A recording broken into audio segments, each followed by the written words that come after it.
It's amazing to see this amount of people out here tonight to support such a great cause. I would like to thank the Relay for Life of Oxnard for giving me the opportunity to get up here and share my story with you all tonight. According to the American Cancer Society, 1 in 3 people will develop some form of cancer during their lifetime. Many of us today have already been affected by this terrible disease in some way, shape, or form.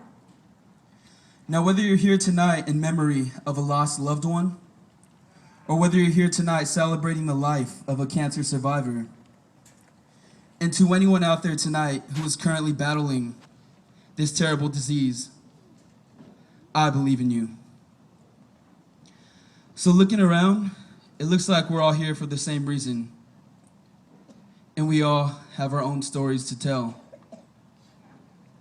Well, here's mine. I stood at the end of a dark hallway. It was 4 a.m. The flashing lights of the ambulance were beaming and glaring through my bedroom window. I could hear Sonny crying in the living room because he didn't want to leave his oxygen mask on. I heard my mom tell him, "It's okay, baby. Mommy's right here." I wanted to go out into the living room to see what was going on, but I didn't because I was scared. So I pretended like I was sleeping in my room still. That night, I was woken up by Sonny jumping out of his bed, running to the bathroom because he was throwing up. The last thing I ever told Sonny was, "Sonny, are you okay?" He looked at me and shook his head and said, "Uh-huh." But before I knew it, my dad was already calling 911 because Sonny's fingers and lips were turning blue. That night, Sonny said that he couldn't sleep and that there was a man in his bedroom. Well, I think that man might have been an angel because hours later, Sonny was in heaven. On February 6, 2003, my little brother, Sonny, passed away at 1:16 p.m. of an infection that he quickly developed while battling leukemia at the age of 3. Doctors and nurses did everything that they could to save him. They tried reviving him, but in the end, they told my mom and dad there was nothing left that they can do to keep him alive. My mom, as nurses left the room with tears in their eyes, stood there and held Sonny's hand as she prayed and told him that my brothers and I all loved him so much. My mom and dad had to let Sonny know that it was okay for him to go. That way he could peacefully fly away to heaven and not feel the need to stay here for us. When my brothers and I arrived to the hospital, I knew something had went wrong, but I never thought he had died. My eyes immediately gravitated towards my mom and dad's eyes because their eyes were both so red. When they told us, my brother and I immediately started crying. It's as if all my life was completely sucked out of my body, and for the first time, I was experiencing real pain. We went and seen my brother in his ICU room, and it was the worst sight in the world. His body just laying there. I remember thinking that I couldn't think, and everything felt so surreal, and I just remember thinking, oh my God. On my way home, I stared through the window while looking at the moon. I wonder where heaven is. I wonder if Sonny can see me, and I wonder if Sonny knows that I love him. All those thoughts were crossing my mind. Later on that night, when everyone left our house, I got up off the living room couch, and I walked halfway into the living room.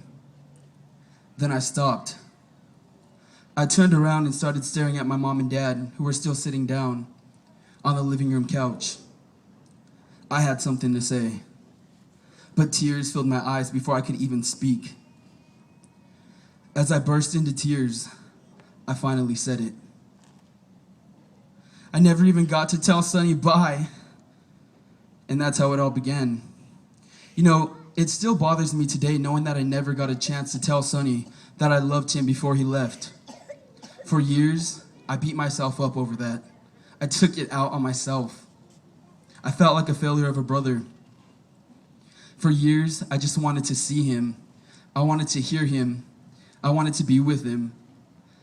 I can remember some nights going to bed, praying, and wishing that I wouldn't wake up. That way I can see my brother that much sooner. You know, the first few years after Sonny's passing, I pretty much kept everything bottled up for the most part. I would cry silently at night, under my blankets.